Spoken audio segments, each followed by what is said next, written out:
Hello, everybody. This is Grammy, and I'm here to tell you a story. The first story I'm going to tell you is called The Sparkling Blue Glasses. Okay, get ready. What a long, boring trip this is going to be, Kayla thought as she and her cousin packed for the camping trip to Convict Lake for the yearly family get together. All she could imagine was the long and desolate drive with mostly barren mountains on either side of the road. Sierra, Kayla said to her little 6-year-old cousin, let's make this long trip an adventure. I know something fun will happen. Okay, said Sierra, looking up to her 13-year-old cousin with admiration. When the trip started, which included her dad, her uncle, and aunt, Sierra's mom and dad, she wondered how she could make it an adventure that her little cousin wouldn't soon forget. Out of the city, sure enough as she thought, the trip soon became very boring. She and Sierra began counting the light poles, but were so bored when they got even to number 20.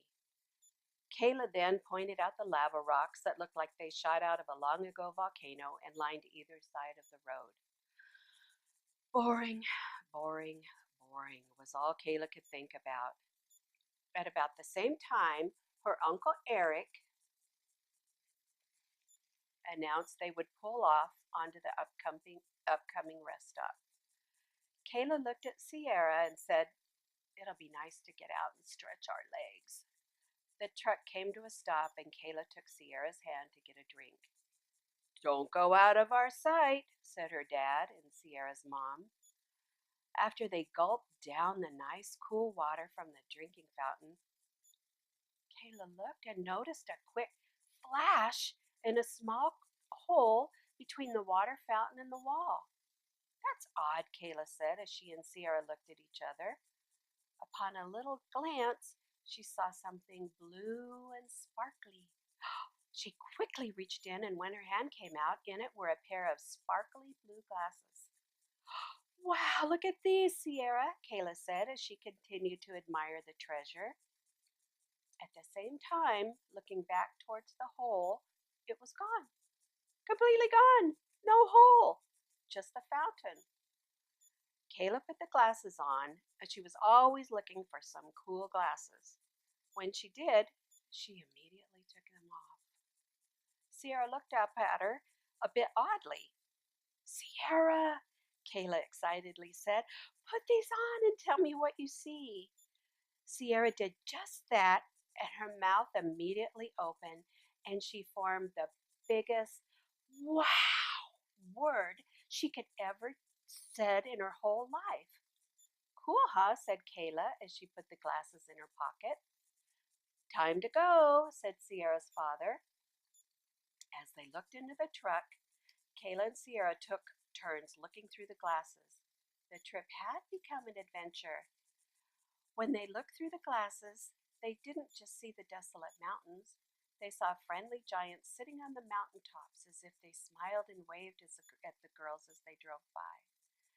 They saw giant-looking people throwing gigantic boulders to others who were standing on other mountains as if they were playing catch. They saw what looked like mermaids jumping out of the little lakes they passed along the way. They saw birds of so many different colors that they didn't even know existed.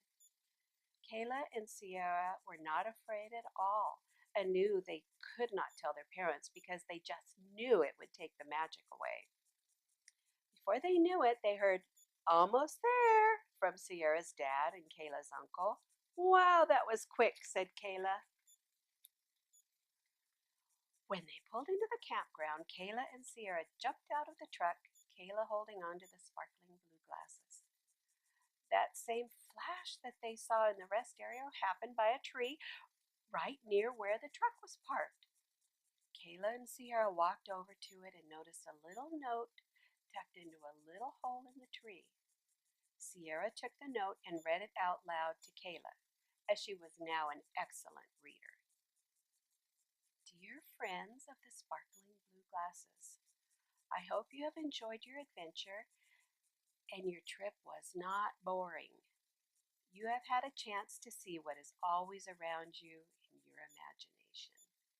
You will not need these glasses any longer, so please leave them here in the tree for someone else to use who has not found their imagination. Your friend, the Imagination Queen. Sierra and Caleb put the glasses back in the hole in the tree. There was now the familiar flash, and the hole in the tree disappeared. What an adventure, Kayla said to Sierra. After that, whenever a long trip was ahead of them, Kayla and Sierra were never bored because they found their imagination and had fun pointing out what was happening in the mountains, the shapes in the clouds, and all the new wonders around them.